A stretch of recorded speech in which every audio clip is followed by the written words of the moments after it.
तो फिल्म की शुरुआत होती है और हम एक आदमी को देखते हैं। उसका नाम पॉल था, जो थिएटर में बैठा एक किताब पढ़ रहा था। पॉल दरअसल इस थिएटर में ही काम किया करता था, तो वो ये कहानी पढ़ते पढ़ते फिल्म की रील को तब्दील करने जाता है। तभी अचानक से न जाने क्या हो गया था, सारी लाइट्स बंद हो जाती हैं, हर तरफ अंधेरा छा गया था। पॉल जब बाहर जाकर देखता है तो बाहर भी कोई नहीं था, सिर्फ इमरजेंसी लाइट्स चली हुई थी और लोगों के कपड़े पड़े थे। तभी वहाँ पर बाहर से सिक्योरिटी गार्ड आता है। जब वो भी ये सब देखता है, हैरान हो जाता है। पूरा थिएटर, मॉल सारा खाली था। जहाँ पर कुछ देर पहले लोगों का हजूम था, मगर अब बिल्कुल सुनसान पड़ा था। पॉल और सिक्योरिटी गार्ड मिलकर लोगों को ढूंढने लगते हैं। अचानक से पॉल के हेलमेट की लाइट भी बंद होने वाली थी। पॉल अपनी लाइट पर जोर जोर से मारता है ताकि वो दोबारा जल जाए। जब पॉल सिक्योरिटी गार्ड को देखता है तो वो भी गायब हो चुका था। तभी पॉल देखता है कि जैसे कोई परछाई है जो उसका पीछा कर रही है, वो वहाँ से भाग गया था। इसके बाद हम एक लड़की को देखते हैं जो हॉस्पिटल में अपने 9 माह के बच्चे को यहाँ वहाँ ढूंढ रही थी। तभी उसकी नजर ऑपरेशन थिएटर पर पड़ती है, जहाँ पर एक आदमी की सर्जरी चल रही थी, लेकिन उधर डॉक्टर नहीं थे। यहाँ पर भी सिर्फ डॉक्टर्स के कपड़े पड़े थे। अचानक से लाइट बंद हो जाती है और वो मरीज भी गायब हो गया था। इसके बाद हम कहानी में एक और कैरेक्टर को देखते हैं जिसका नाम ल्यूक होता है। एक रिपोर्टर था। वो उठकर जब अपनी वाइफ को घर में देखता है तो वहाँ पर कहीं पर भी उसकी वाइफ नहीं थी। खैर ल्यूक रोजाना की तरह अपने ऑफिस के लिए तैयार होता है और अखबार पढ़ते हुए अपने अपार्टमेंट से बाहर आ गया था। तभी पढ़ते हुए उसे पता चलता है कि ये अखबार तो एक दिन पुराना है। जब वो बाहर आकर देखता है तो हर तरफ गाड़ियाँ खड़ी थी। उसे थोड़ी दूर एक प्लेन भी क्रैश होता दिखाई देता है। इसी तरह 3 दिन गुजर जाते हैं। गाड़ी को चलाने की कोशिश कर रहा है। जैसे ही वो गाड़ी में बैठने लगता है तो एक घबराया हुआ आदमी उसके पास आया था और फ्लैशलाइट मांगने लगता है, मगर ल्यूक ने उस आदमी की बात को नहीं सुना था। कुछ देर के बाद एक शेडो, साया परछाई आकर उस आदमी को गायब कर देती है। ये देखकर ल्यूक घबराकर अपनी गाड़ी से बाहर निकलता है। इसी दरमियान में हम एक छोटी बच्ची को देखते हैं जो ल्यूक को ही देखे जा रही थी। उस बच्ची के हाथ में भी फ्लैशलाइट थी। ल्यूक अभी ट्रक के पास आता है। ट्रक के अंदर जाकर उसे कुछ फ्लेयर लाइट्स मिलती हैं। उन सब चीजों को लेकर ल्यूक एक बार में आ गया था। वहाँ पर भी लाइट्स जल बुझ रही थी। जल्दी से ल्यूक बार के बेसमेंट में जाता है और जनरेटर की पावर को बढ़ा देता है, जिससे लाइट ठीक हो गई थी। तभी उसे वहाँ पर एक लड़का मिलता है। उसने ल्यूक पर गन कर ली थी और उसे बेसमेंट से बाहर ले आता है। ये सब देखकर ल्यूक उस लड़के को समझाता है कि देखो, अगर तुमने मुझे मार दिया तो तुम्हारी मदद करने वाला यहाँ पर कोई नहीं होगा, तुम अकेले रह जाओगे। ल्यूक उस लड़के से उसका नाम पूछता है। वो बताता है कि मेरा नाम जेम्स है। जेम्स ल्यूक से कहता है कि मेरे डैड इस बार के मालिक हैं और मेरी मॉम पास वाले चर्च में मदद मांगने गई है। ल्यूक उससे कहता है, देखो तुम मेरे साथ चलो, यहाँ पर जो लाइट जल रही है वो जनरेटर से जल रही है। एक बार जनरेटर का फ्यूल खत्म हो गया तो यहाँ की लाइट भी बंद हो जाएगी। मगर जेम्स उसके साथ जाने से मना कर देता है क्योंकि उसके मॉम ने उसे यहीं पर रुकने का कहा था। वो कहता है, देखो अभी सुबह के 11 बजे हैं और बाहर कितना अंधेरा है, सूरज भी ज्यादा देर तक नहीं निकलेगा। जो भी अंधेरे में रहेगा, काली परछाई उस इंसान को गायब कर देगी। मगर अब भी जेम्स उसके साथ चलने को तैयार नहीं था। तब यहाँ पर वही लड़की आती है जिसको हमने हॉस्पिटल में देखा था, जो अपने बच्चे को ढूंढ रही थी। वो यहाँ पर भी आकर इन दोनों से अपने बच्चे के बारे में पूछती है और यहाँ वहाँ ढूंढने लगी थी। ल्यूक उससे कहता है, देखो हमारे अलावा यहाँ पर कोई नहीं है। वो लड़की मानो जैसे पागल हो गई थी। वो उधर से ही गन उठाकर गोली चला देती है। जब वो थोड़ा सा सुकून में आती है, अब वो इन्हें बताती है कि मेरे हस्बैंड से मेरी नहीं बनती थी। मुझे लगा मेरा हस्बैंड मेरे बच्चे को चुराकर यहाँ ले आया होगा, क्योंकि अक्सर वो इस बार में आया करता था। वो अपने बारे में अब बताने लगती है। यहीं से हमें उस लड़के का पास माजी भी दिखाया जाता है। वो एक डॉक्टर थी। एक दिन में हॉस्पिटल में जब अपनी ड्यूटी दे रही थी और कुछ देर के लिए बाहर सिगरेट पीने गई, तभी अचानक से सारी लाइट्स बंद हो गई। वो साया आ गया था जो एक एक करके सभी को गायब करने लगा, सिवाय उनके जिनके पास रोशनी थी। और वो इसलिए बच गई थी क्योंकि उसके पास लाइटर की रोशनी थी। अगली सुबह जब उसने अपने घर आकर देखा तो उसका बच्चा भी गायब हो चुका था। तो यहाँ से कहानी दोबारा से प्रेजेंट में आती है। ल्यूक उससे पूछता है, तुम अब तक कैसे जिंदा हो? वो यहाँ पर अपने बैग से बहुत सारी लाइट्स निकालती है जो अंधेरे में चमकती थी। वो बताती है, इनकी मदद से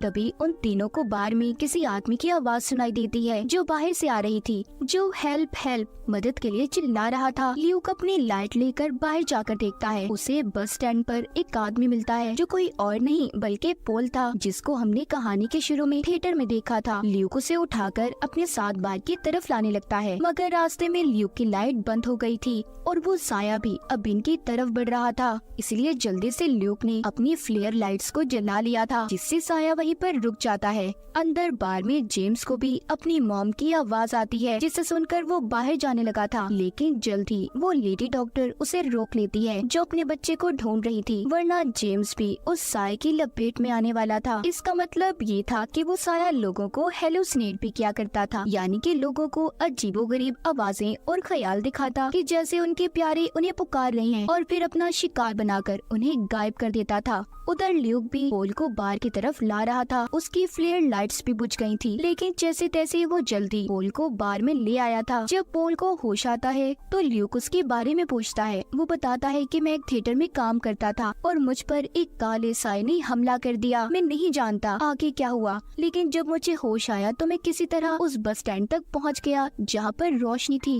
वो आगे कहता है, मुझे लगता है कि हमारी दुनिया में शायद कोई एलियंस आ गए हैं जिन्होंने हमारी दुनिया पर हमला कर दिया है, या फिर ये भी हो सकता है कि साइंटिस्ट के तजुर्बे कुछ गलत हो गए हो, जिससे दूसरी दुनिया का दरवाजा खुल गया है और एलियंस यहाँ पर आ गए हैं। वहाँ पर लेडी डॉक्टर जो अपने बच्चे की तलाश में थी, वो कहती है ऐसा कुछ नहीं है, मुझे तो लगता है कि गॉड हमें सजा दे रहे हैं, ये हमारे गुनाहों का नतीजा है। तभी बार की लाइट्स फिर से जलने बुझने लगी थी। ल्यूक और पोल जल्दी से जनरेटर को ठीक करने चाहते हैं। इसी दौरान पोल इन्हें कहानी सुनाता है। कहता है एक कॉलोनी में बहुत से लोग रहा करते थे, मगर जब गवर्नमेंट ने फूड सप्लाई के लिए उनके पास ट्रक भेजे तो वहाँ पर कोई भी नहीं था। सारा शहर अचानक से वीरान हो गया, सब लोग गायब हो चुके थे बिना कोई सामान लिए। और जब तहकीक करने वाली टीम वहाँ पर गई तो उन्हें दीवार पर एक लफ्ज लिखा हुआ मिला। लेडी डॉक्टर कहती है कि उस अल्फाज का आखिर क्या मतलब था। पॉल बताता है उसका मतलब आज तक किसी को नहीं पता चला, शायद ही एक किस्म की वार्निंग थी। ये सब बातें बताते बताते पोल बेहोश हो गया था, क्योंकि वो अभी भी काफी जख्मी था। ल्यूक और लेडी डॉक्टर उसे उठाकर पूल टेबल पर लिटाते हैं। ल्यूक उसके लिए बर्फ लेने गया था, तभी उसे यहाँ पर अपना पास्ट माजी की कुछ यादें याद आती हैं कि जब वो ऑफिस गया था उसने अपनी वाइफ के गायब होने के बाद कुछ वीडियोस देखी थी, जिसे देखकर इसे पता चला कि लोग किसी साय की वजह से गायब हुए हैं। उसने वहीं पर एक आदमी की वीडियो भी देखी जो बता रहा था कि सबको अपने साथ लाइट जरूर रखनी है, वरना साया आकर उन्हें भी अपने साथ ले जाएगा। उसने बताया था कि वो साया लोगों को अपनी तरफ मुतवज्जा करता है। इस बात का मुझे तब पता चला जब मैंने अपने भाई की आवाज को सुना, मगर वो तो 7 साल पहले मर चुका था, तो इसलिए आप सबको संभल कर रहना होगा और सबको शिकागो आने का कहता है और अपना नंबर भी देता है। जब ल्यूक नंबर नोट करने ही वाला था तभी सारी लाइट्स बंद हो जाती हैं और एक काला साया ल्यूक के पीछे था। इससे पहले वो साया ल्यूक पर हमला करता, उसने वहाँ पर खिड़की से सभी पर्दों को पीछे कर दिया था, जिस वजह से रोशनी अंदर आने लगी और वो साया वहाँ से चला गया। कहानी दोबारा से प्रेजेंट में आती है, जहाँ पर ल्यूक बैठा ये सब बातें याद कर रहा था। वो अब बार में इन सब को उस आदमी के बारे में बताता है जिसकी इसने वीडियो देखी थी और कहता है कि हम सबको शिकागो जाना होगा। वो बताता है कि वहाँ पर वो लोग हैं जो जिंदा बचे हैं। मुझे एक ट्रक भी मिला है जिसकी बैटरी अभी चल रही है, लेकिन हमें किसी तरह से धक्का देकर उसे यहाँ तक लाना होगा। अब सब लोग इसकी बात को मान जाते हैं। ल्यूक और लेडी डॉक्टर उस ट्रक को लेने बाहर जाते हैं। जेम्स को इन्होंने पोल के पास छोड़ दिया था ताकि वो उसका ख्याल रख सके। उनके जाने के बाद जेम्स को भी बार में अजीब अजीब ख्याल आने लगते हैं। उसे बार में लोगों की भीड़ दिखाई देती है। तभी पोल जब उससे पानी मांगता है तो वो दोबारा से होश में आ गया था।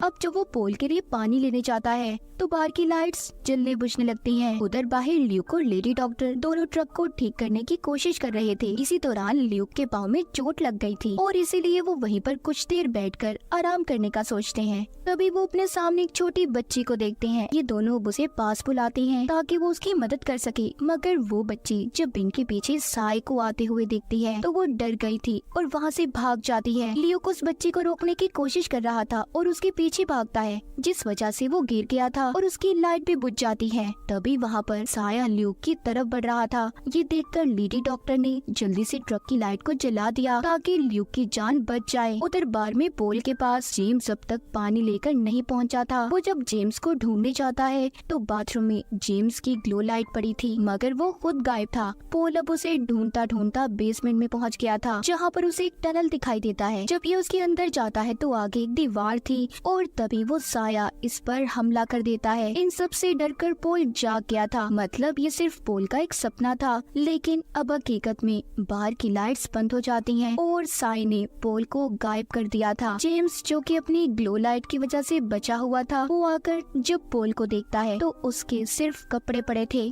और वो खुद गायब हो चुका था। दूसरी तरफ ल्यूक और लेडी डॉक्टर की ट्रक की लाइट्स भी बंद होने वाली थी। ल्यूक अब उस ट्रक के पेट्रोल से एक मशाल जलाने की कोशिश करता है ताकि उससे रोशनी हो सके, मगर उनके पास न माचिस थी और न ही लाइटर। इसलिए लेडी डॉक्टर ल्यूक को पास ही हॉस्पिटल में ले आती है, जहाँ पर पहले ये काम किया करती थी। वहाँ पर आकर इन्हें माचिस मिलती है। ये जल्दी से आग जलाते हैं, जिससे इनकी जान बच गई थी। तभी लेडी डॉक्टर को अपने बच्चे की रोने की आवाज सुनाई देती है और वो उसी आवाज का पीछा करती बाहर आ गई थी। वो रोड के दरमियान में एक झूले को पड़ा हुआ देखती है।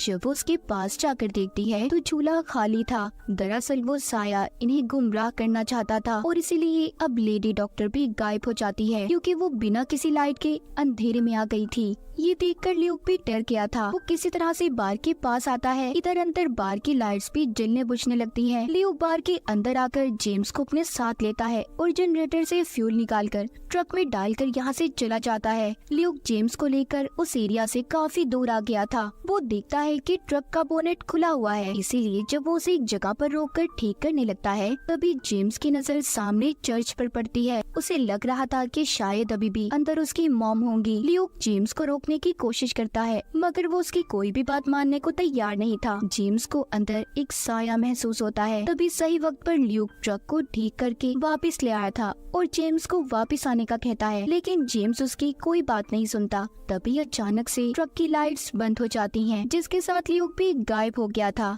अब वो साया जेम्स पर हमला करने ही वाला था। जेम्स जो कि काफी डरा हुआ था, वो चर्च में जलती हुई मोमबत्तियों के दरमियान में जाकर बैठ जाता है, लेकिन आहिस्ता आहिस्ता सारी मोमबत्तियां भी बुझ गई थी। जब सुबह होती है तो हमें दिखाया जाता है एक मोमबत्ती अभी भी जल रही थी, जिसकी वजह से जेम्स अभी गायब नहीं हुआ था। कुछ देर के बाद वहाँ पर वही बच्ची आती है जो पहले ल्यूक को देखकर भाग गई थी। जेम्स जब यहाँ से जाने वाला था तो वो बच्ची उसे रोक लेती है और अपनी सोलर लाइट दिखाती है, जिससे वो अभी तक जिंदा थी। इसलिए अब वो जेम्स को अपने साथ चलने का कहती है। वो दोनों बाहर आ गए थे। तभी इन्हें एक घोड़ा दिखाई देता है, जिस पर बैठकर अब वो यहाँ से जाने लगते हैं। इतने सारे लोगों में से जेम्स और सिर्फ ये छोटी बच्ची बचे थे। और इसी के साथ इस फिल्म की कहानी भी यहीं पर खत्म हो जाती है।